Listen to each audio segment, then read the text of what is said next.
3 300 milliards d'euros et 59 milliards d'euros de charges d'intérêt, la pression de la dette publique en France pèse de tout son poids sur le climat politique et social. Elle limite par la même occasion la marge de manœuvre du gouvernement vis-à-vis du budget qui prévoit de nouvelles dépenses pour la défense européenne et des coupes dans le social.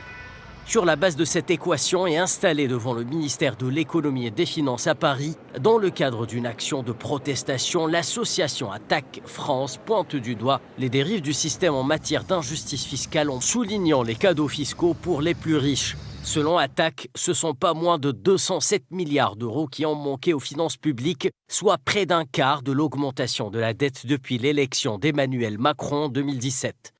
On essaye d'attirer l'attention, de dénoncer le scandale démocratique et financier qui se joue ici, puisque en fait le groupe Bolloré va vouloir scinder son groupe en petites entités, ce qui va lui permettre de récupérer de l'argent et d'échapper aux règles financières françaises, et puis en même temps de garder tout le pouvoir médiatique et notamment du coup avoir plus de pouvoir pour diffuser ses idées d'extrême droite. Ce que nous dénonçons évidemment.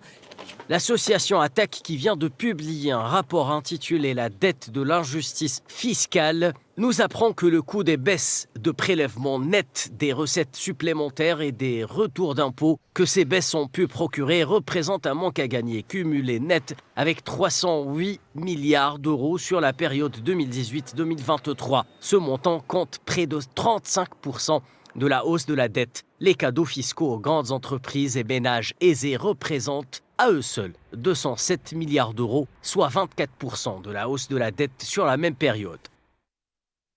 C'est un problème de nature, c'est-à-dire que c'est quelqu'un qui prend le contrôle de médias pour faire autre chose que de l'information.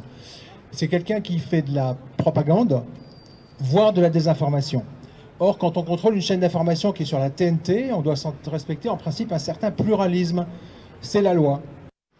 L'injustice fiscale est à conjuguer avec l'évasion fiscale, évaluée à 100 milliards d'euros en France, autre mal endémique de l'économie. Au total, ce sont 307 milliards d'euros supportés par le contribuable français via une dette publique devenue incontrôlable.